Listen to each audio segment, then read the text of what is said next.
Hello, everybody, and welcome to another edition of Charts with Dan. As we get a little bit further into 2021, we're going to be looking at this weekend's box office as well as some potential news for films upcoming. But first, as we do sometimes, I would like to take a moment to recognize the passing of a really notable figure in the entertainment and movie industry, but perhaps a name that you might not have heard that much before.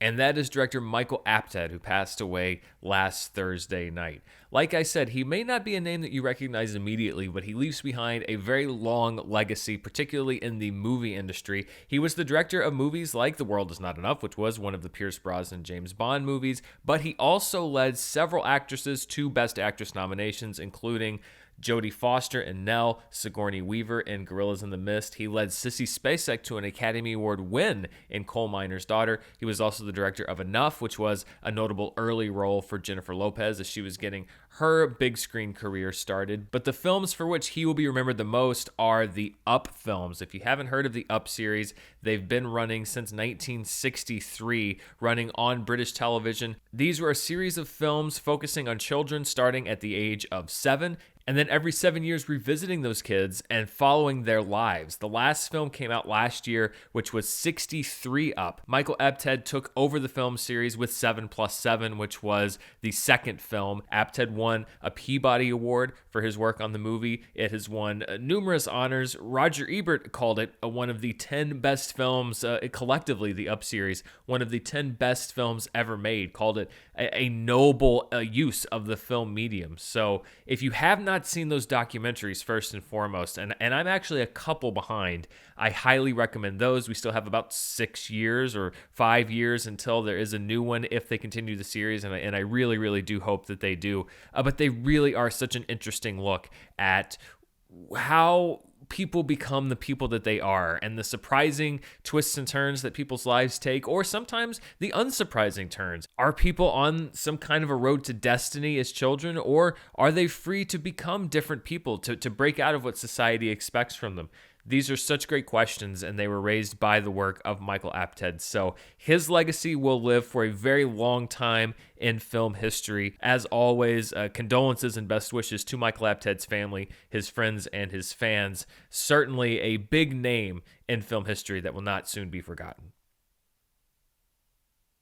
Let's move on to this weekend's box office, and as has been the case the last 2 weeks, Wonder Woman 1984 was the number one film. However, it took another 45% decline, so after a drop of about 67% last week, it drops almost another 50% here to $3 million, edging out The Croods: A New Age, which stays there at number 2 at $1.8 million, News of the World at $1.2 million, Monster Hunter at $1.1 million, and Fatal at $670,000. That's actually the exact same top 5 in the exact same order as we had last week. So really not a whole lot of change in the box office top 5. As we noticed last week, however, Wonder Woman 1984 took a much bigger drop than the other films that were in the top 5 or even the top 10, which indicates to me that there was a very front-loaded interest for Wonder Woman 1984, but that interest has not carried on past that first week.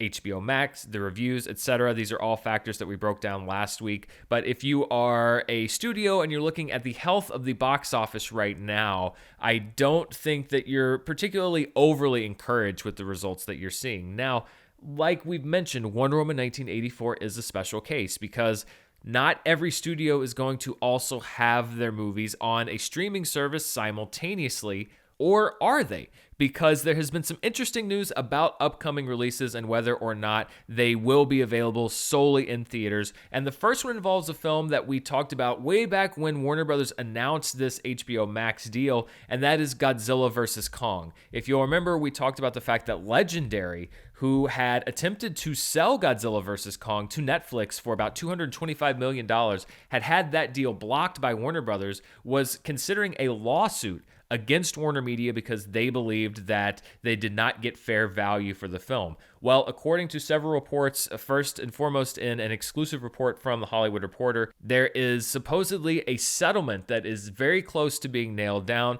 that will allow Warner Media to maintain its arrangement with Godzilla vs. Kong to debut both in theaters and on HBO Max when the movie is scheduled to be released in May. This would answer one of the major questions that people have about this Warner Media deal, because Godzilla vs. Kong, due to this potential pending litigation, was a movie that people were wondering whether they would stick with this hybrid release strategy. It looks like, unless something falls through at the last minute, that it will. However, these articles, not just Hollywood Reporter's article, but the other articles from the trades that followed up on that reporting, have been quick to note that there is still ongoing discussions going on between legendary Warner Media and Denis Villeneuve, who was very unhappy with the decision to put Dune simultaneously on the streaming service. And it looks like there is still a very real possibility that they may have to modify their plans for Dune if there's no agreement reached, that we may still see an exclusive theatrical window for that film. That is still upcoming. So the big splashy announcement was made. We are now hammering out the details to that announcement. So far, it looks like that is going to be keeping Godzilla vs. Kong in the hybrid release strategy.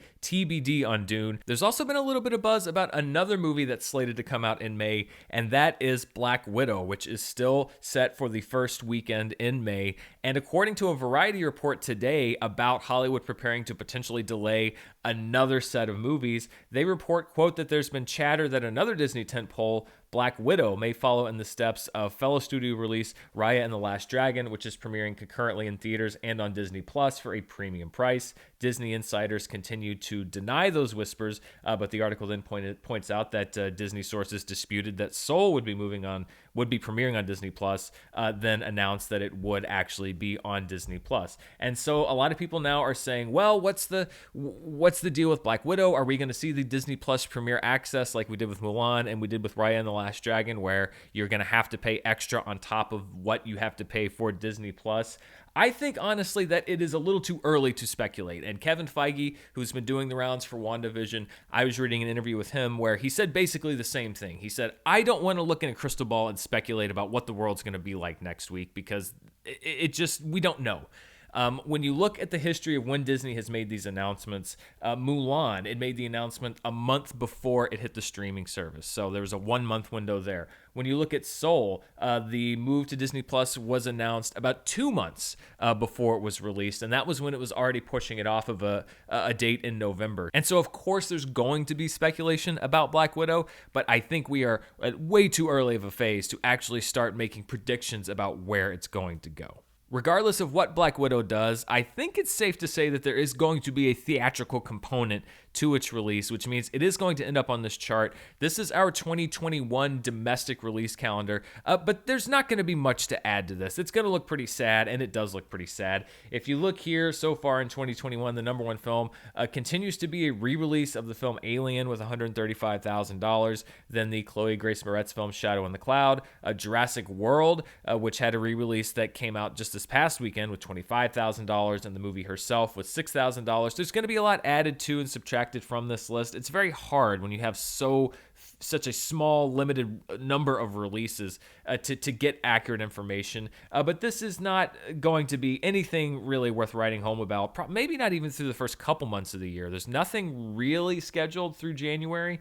There are a couple of films that are scheduled for February, but those are kind of starting to move. The ice is starting to crack on those a bit. Are we going to get into Kingsman territory? Things that are scheduled for March, we will see. Following the completion of filming this episode, there was actually some breaking news. So this is Dan from the future of recording the video for this episode. Morbius, starring Jared Leto, which is a Sony Marvel film that perhaps could fit into their expanding Spider-Verse, has been moved yet again. It was originally on the release schedule for July 10th of last year. Then it was moved to July 31st in hopes that a late summer release would be more realistic for the film. It was then moved to March of this year. It has now been moved again to October 8th of 2021, over 6 months past its revised release date. And this appears to be an endorsement, at least on Sony's part, that they're not really feeling the whole premium video on demand route. They want to see their movies in theaters, and so yet another push for Morbius. So when we look at the October 2021 release schedule now, as things currently stand, it would share a release date with the sequel to the Addams Family animated film, The Addams Family 2, with the voice talents of Oscar Isaac and Charlize Theron. That would be the week after Dune makes its debut, whether it is the hybrid HBO Max theater strategy or whether it is a theater exclusive release, depending on what happens with Legendary. That would be the week before Halloween Kills and The Last Duel are currently scheduled to be released, and 2 weeks before the G.I. Joe Origins Snake Eyes movie is currently on the schedule. As I mentioned, we are getting into the first quarter of the year. What does it mean for these January, February, March releases? Well, we now have a major studio movie that has moved off of its March release date, and as we have seen, as one movie goes, so often other movies will follow, either to a later date on the release schedule or to a date with premium video on demand, some kind of a hybrid release, etc. So we could be seeing the first stirrings of another mass migration from January, February, and March as questions continue to linger about what the theatrical marketplace is going to look like during the pandemic. When we look at the worldwide picture, there is a film from China called A Little Red Flower that is right now at over $150 million. There's some other movies, but again, worldwide data is a little bit harder to come by, so this may change and get updated here and there, but the Chinese box office continues to thrive. Even going into 2021, already a $150 million plus hit there. So we're going to continue tracking the Chinese box office. We talked about last year, the first big seismic event with the pandemic was the fact that it put off the celebrations for the Chinese New Year, which was a huge weekend at the box office. Well, right now, it looks like they are on track to celebrate that milestone. So we could be seeing a lot of films from China in this top 10, way more potentially even than we saw on the 2020 list, which we'll look at in a second, depending on how fast the recovery goes everywhere else. There were a couple of changes made to the 2020 charts, though, that I wanted to point out. First, domestically, The Croods: A New Age jumped over The Gentleman. So The Croods: A New Age is now the number 9 movie of the year. It drops The Gentleman down to 10. Wonder Woman 1984 now is sniffing for that number 10 spot. I think it's probably got enough left in the tank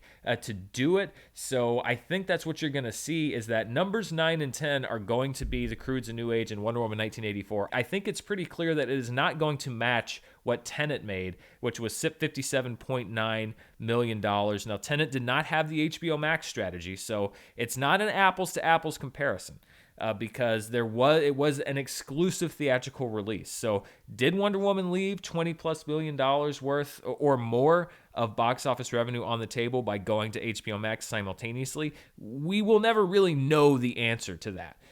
But this is why 2020 is going to be such a hard year to codify and categorize as we're putting together the record books, because there's so many intangibles that we're just not going to know. Maybe we'll get an idea of how much income Wonder Woman 1984 might have brought to HBO Max, but that doesn't necessarily translate to box office dollars. So 2020 continues to be a year that defies categorization. There was another move that was made, and that is the 2020 worldwide box office. Demon Slayer, the movie, jumps over Tenet to become the 4th highest grossing movie of the year. That's probably where they are both going to land. We'll keep an eye on Wonder Woman and see if it makes that number 10 spot, but it's a fairly big gap right now, and the fact that it underperformed in China, we'll see how much it has left here in the United States and in other markets.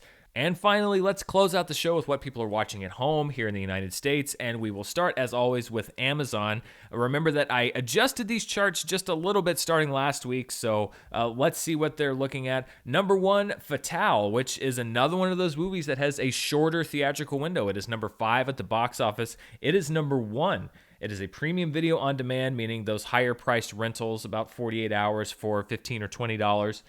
That is the number 1 film on Amazon right now. At number 2, the premium video on demand rental of The Croods: A New Age. At number 3, Greenland, which is a PVOD title. At number 4, when I made this list, was Songbird, which is a PVOD title that is about the mutated virus, the Michael Bay produced film set during the pandemic. However, when I investigated that a little bit further, it said that the movie was not currently available to watch in my area. So I tried to follow that up and see if it had been pulled for some reason.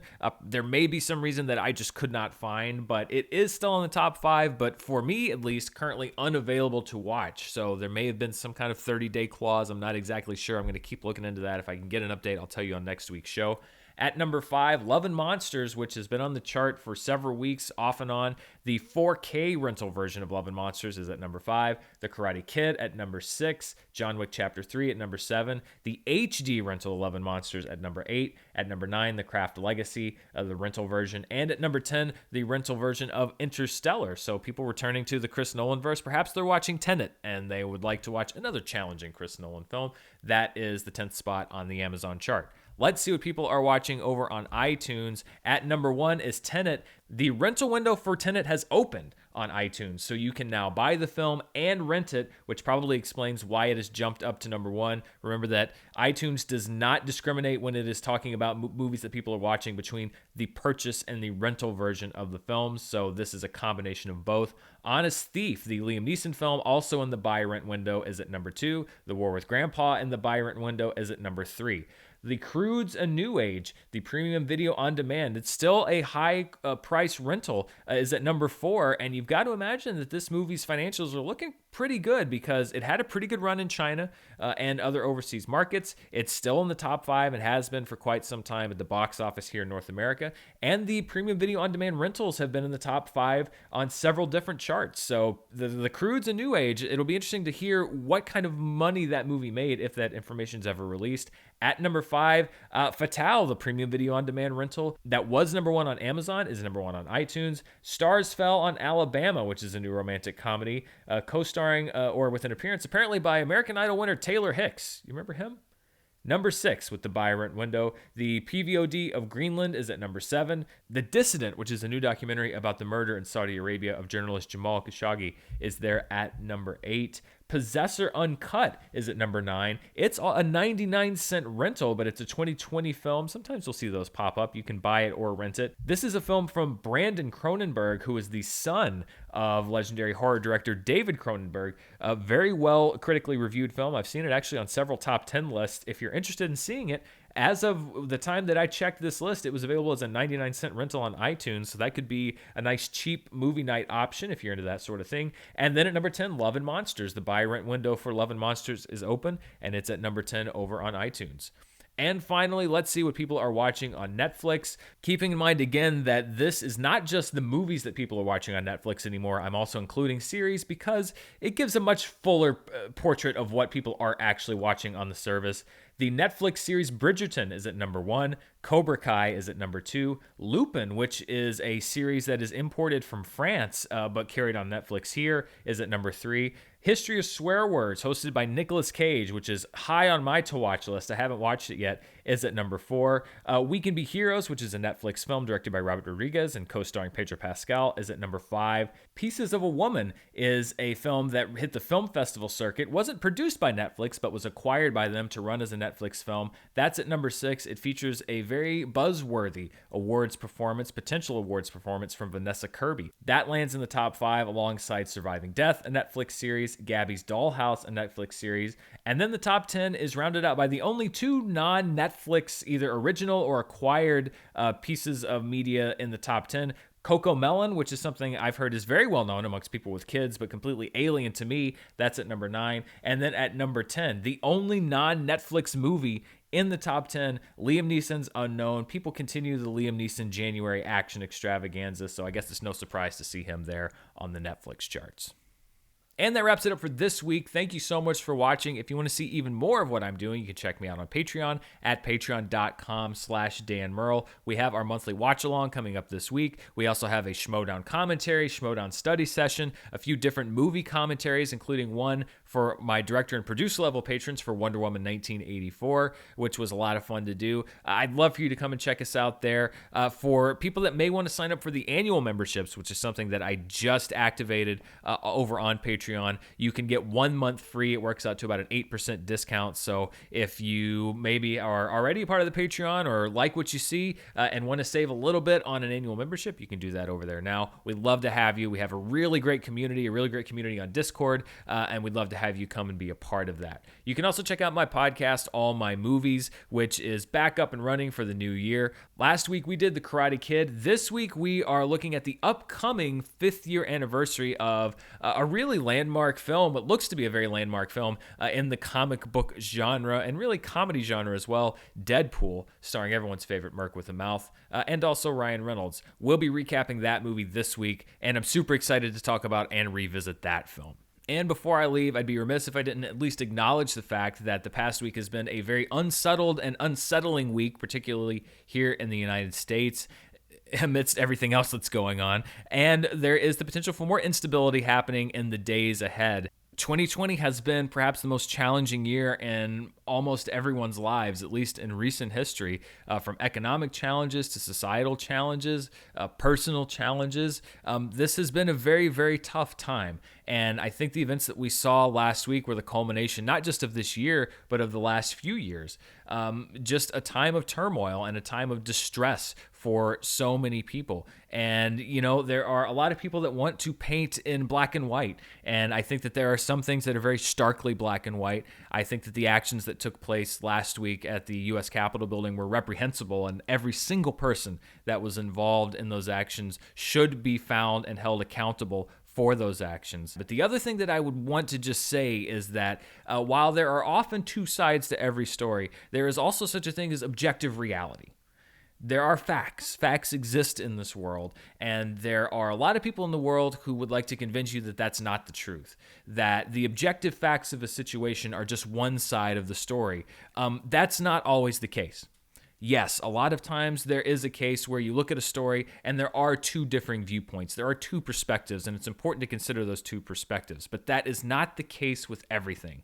And I think I've made this point on the show before, but I would just like to underscore it once again. No matter where you get your information, always be sure to check your sources and see where it's coming from. I have done this kind of work in the past. I remember when Captain Marvel came out, and this is in no way even comparable to the seriousness of what happened last week when we're talking about a superhero movie, but there was a lot of reporting and a lot of information out there that was just counter to reality.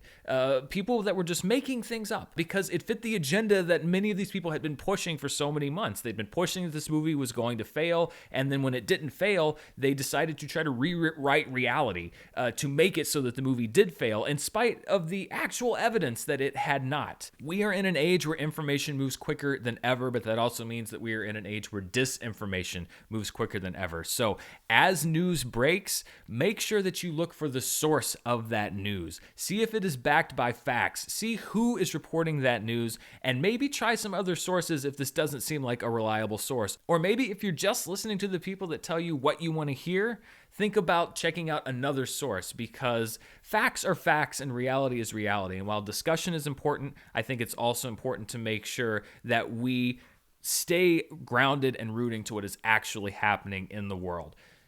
Please stay safe. Please be careful. I will see you back here next week with another look at these silly movies and the numbers that they're putting up. Thank you so much for watching, and I'll see you next time.